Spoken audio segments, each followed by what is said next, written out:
Okay, now a few people have asked me to produce a reply to Dr. Edward Dutton's video, What Kind of People Become Vegan? Now, this kind of video isn't really up my alley, so I won't be doing that in any meaningful way. Most of the video is him giving an analysis of the kind of person that becomes vegan. He gets into biology and evolutionary psychology, so someone who really has a blast doing the empirical deep dives like Richard or Mike would probably love replying to this video, but not so much myself. I'm interested in the philosophy, the logic, the ethics. And on that note, I've actually reached out to Dr. Dutton on Twitter and requested a debate. I hope that he'll defend his pro-Holocaust position, but I haven't heard back from him yet. Now, having said all that, we're still going to play through the last few minutes of the video because there's just a lot of funny statements crammed into a short period of time. So, let's go. And it is a moral system, of course, which wouldn't have helped them under conditions of Darwinian selection. Okay, so from an ethical perspective, why would I possibly care if a given moral system would have been helpful under conditions of Darwinian selection? Which, by the way, we are still under. We're always under conditions of Darwinian selection. But obviously, he must mean conditions that we were in the past. Now, let's just, for example, say that rape was adaptive in the past and is no longer adaptive. Would that be a reason to continue raping despite the fact that it causes a bunch of suffering? I would say no. I think most people would say no, and I don't know why we'd reason differently when it comes to holocausting animals. Because it is not associated with belief in God and collective worship of moral God, which is what... Now, that's a funny statement. I cut in the middle, so you might not have caught the whole thing, but he said that it's not adaptive because it's not associated with belief in God or collective worship of God.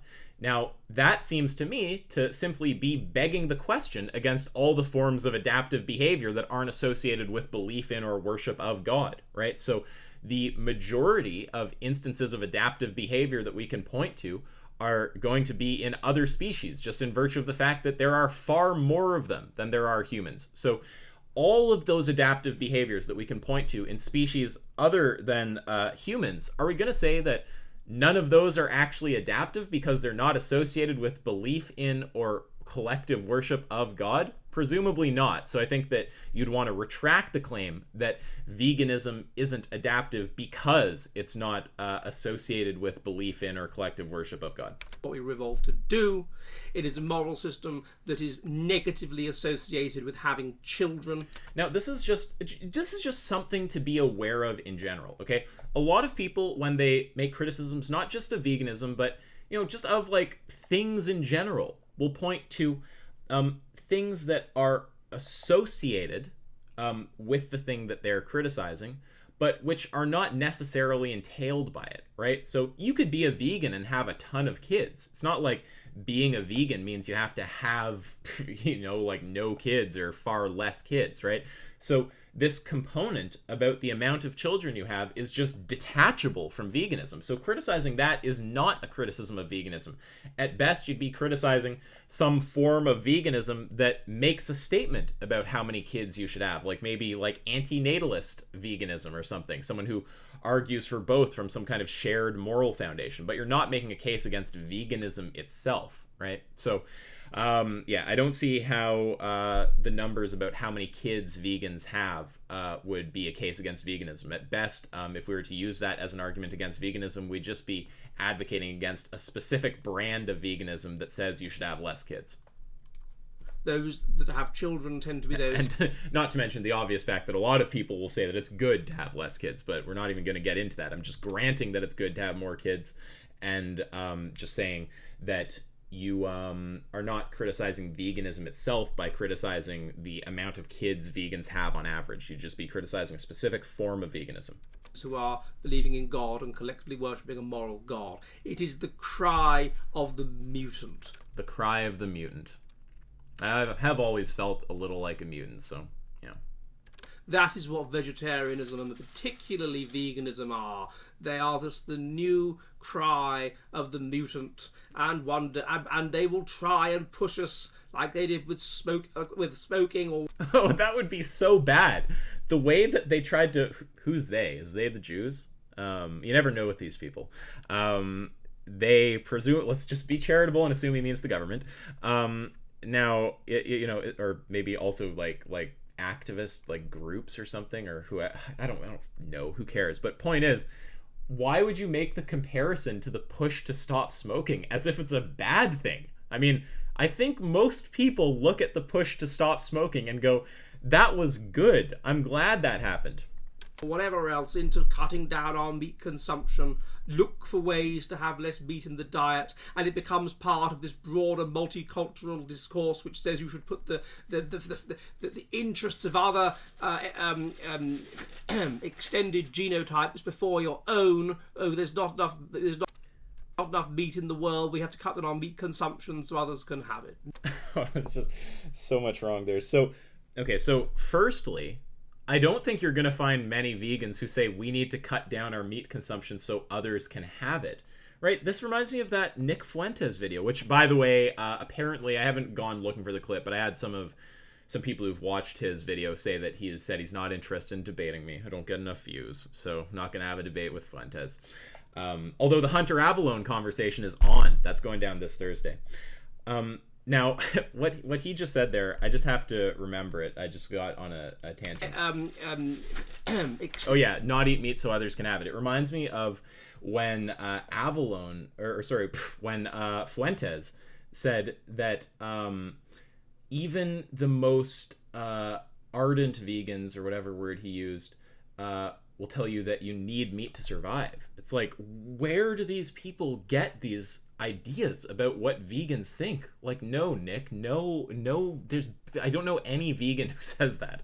And I also don't know any vegan who says that we need to eat less meat so other extended genotypes can eat more. Now, also, that was the other thing I wanted to comment on. He says that veganism is part of this, like, multicultural agenda. Oh god, it sounds so conspiratorial. Multicultural agenda to put the interests of other extended genotypes above our own. Well, that's just a straw man of multiculturalism and of veganism, right? Someone who is a multiculturalist, I guess that's the word we'll use. A multiculturalist is not committed to the position that the interests of extended genotypes matter more than their own.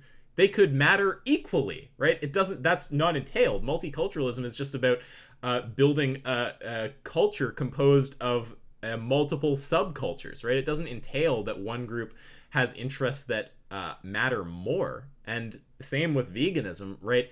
Veganism is not, it's not about animals interests mattering more than human interests, right? Most vegans that I know, there are a lot of vegans who will say all life is equal, and I do think that's an insane position. If I have to, kill a fly or a human, I'm not flipping a coin. Like, that fly is getting wrecked 100%.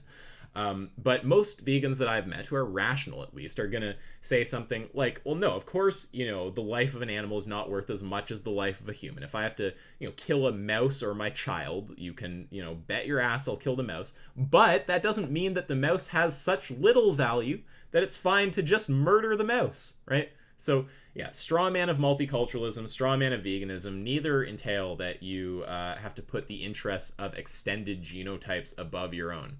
You could just think with multiculturalism that different cultures should, merge together, and you can just think with veganism that we oughtn't to Holocaust animals. Extended genotypes before your own. Oh, there's not enough meat in the world, we have to cut down on meat consumption so others can have it. No.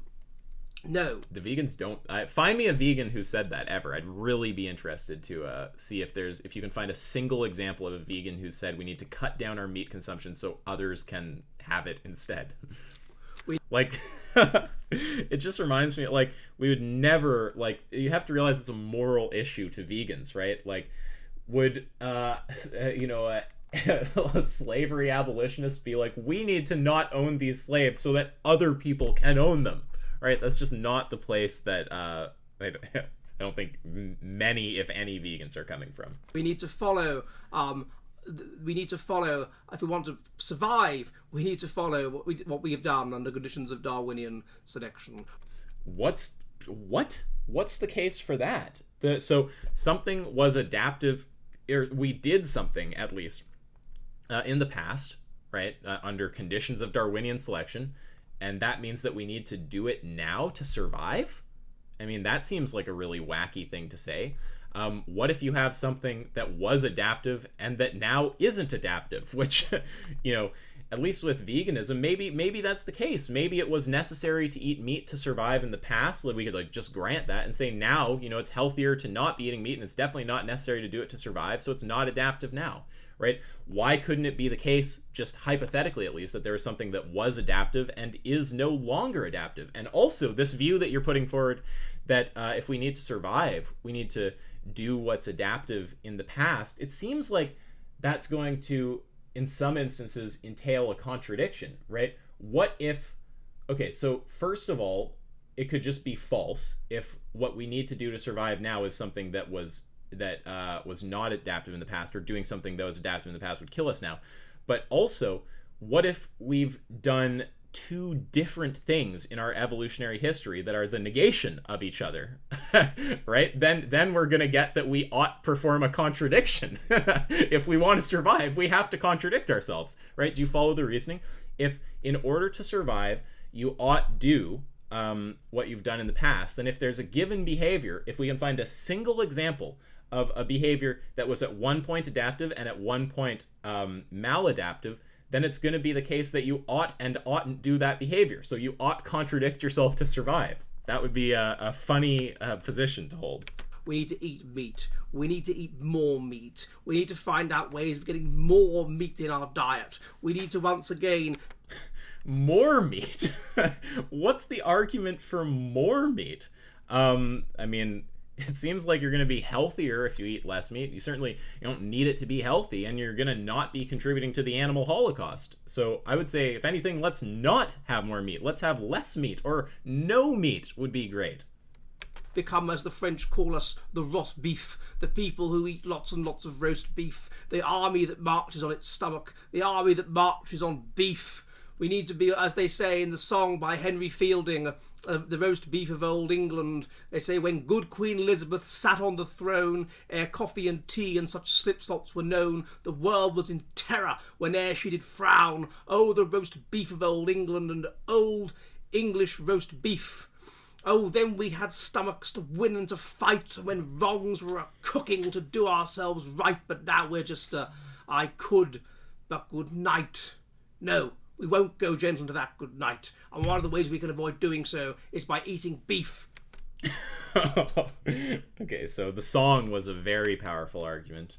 And one of the ways we can avoid going gentle into the good night is by eating beef? I mean, that's going to be sending a lot of animals not so gently into that good night. just pointing that out. But no, we can just survive perfectly fine not eating the massacred corpses of Holocaust victims. I know, crazy. Who'd have thought? Beef. The roast beef of old England. Well, I hope this is a bit of interest, and... I guess it has been. Okay, so... you can tell the level of silliness we're dealing here. It would be great if one of the empirical guys does a full review of this. I would watch that. And I hope to hear back from Dr. Dutton. I'd really like for you to defend your pro-Holocaust position in a respectful civil debate. That is all for today. If you guys like this content, do support on Patreon. That is what keeps me going. There's also merch down below. Till next time.